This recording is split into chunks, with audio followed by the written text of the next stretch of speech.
साहित्य सागर पद्य विभाग पोयम साखी। कवि का परिचय। हिंदी के संत कवियों में कबीरदास का सर्वोच्च स्थान है, मतलब सबसे बड़ा जो स्थान है कवियों का, सबसे ऊपर जो है वो कबीरदास का है।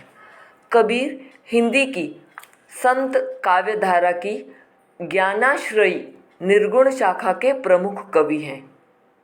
इनका जन्म संवत 1455 को माना जाता है। इनकी मृत्यु के विषय में भी विवाद है, किंतु अधिकतर विद्वानों ने इसे 1495 में माना है। कबीर ने प्रसिद्ध वैष्णव संत स्वामी रामानंद से दीक्षा ली मतलब उनसे ज्ञान हासिल किया। वे उनके गुरु रहे।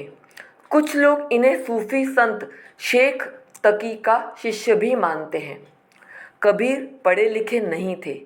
उनके पदों और साखियों में एक समाज सुधारक का निर्भीक स्वर सुनाई पड़ता है।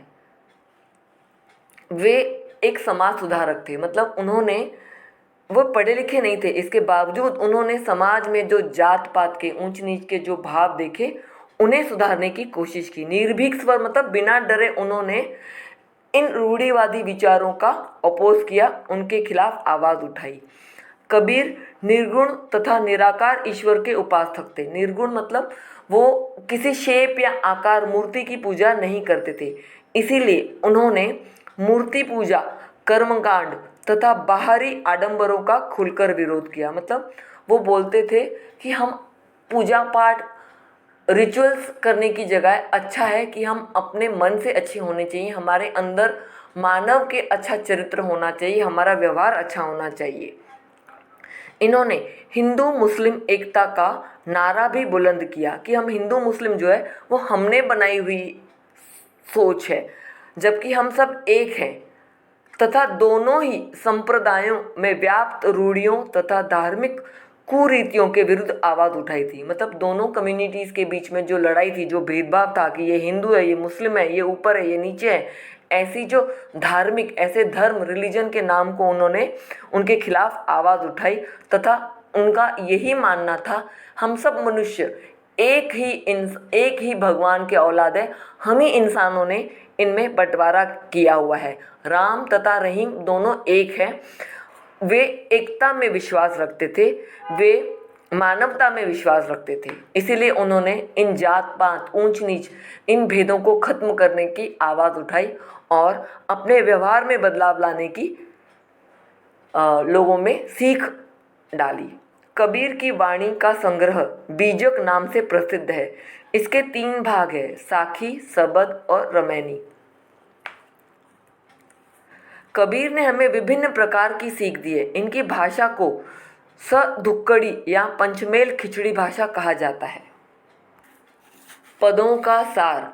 कबीरदास जी के प्रस्तुत पदों में गुरु की महत्ता, मतलब हमारे जीवन में गुरु का कितना इम्पोर्टेंस है, गुरु सबसे ऊपर है, गुरु कितने महत्वपूर्ण होते हैं जो हमें ज्ञान देते हैं। मन में अहंकार की समाप्ति होने पर ही ईश्वर प्राप्त होता है तथा ईश्वर की सर्वव्यापकता तथा पाखंड व अंधविश्वास से दूर रहने की सलाह दी गई है। तो इस साखी कविता में पदों में उन्होंने ये बताने की कोशिश की है कि मन में अगर हमारे अंदर अहंकार है तब हम किसी भी प्रकार से गुरु को नहीं पा सकते, ईश्वर को नहीं प्राप्त कर सकते हैं। इसलिए हमारे अंदर जो अहंकार है उसे खत्म करना होगा और गुरु जो है वो बहुत ही महत्वपूर्ण स्थान रखते हैं हमारे जीवन में, उसकी सलाह दी है। कबीर कहते हैं गुरु का स्थान सर्वोपरि है। सर्वोपरि यानी कि सबसे ऊपर, वही हमें ईश्वर प्राप्ति करने का मार्ग बताते हैं। वह हमारे हृदय में निवास करता है, उसे अंतर्मन में प्राप्त किया जा सकता है। तो कबीरदास कहते हैं कि गुरु ही हमें ईश्वर तक पहुंचाने का मार्ग दिखाते हैं। हमें अपने अंदर जाने की, अपने अंदर की अंतर आत्मा को पहचानने की सीख हमें गुरु देते हैं। इसीलिए गुरु का जो स्थान है वो ईश्वर से भी ज़्यादा महत्वपूर्ण है, क्योंकि गुरु ही हमारे मार्गदर्शक दिखाते हैं और वे हमें ईश्वर तक पहुंचाने की राह दिखाते हैं। कबीर मूर्ति पूजा का विरोध करते हुए कहते हैं कि पत्थर पूजने से ईश्वर मिलता, तथा अंतिम पद में उन्होंने पत्थर पूजने से ईश्वर नहीं मिलता।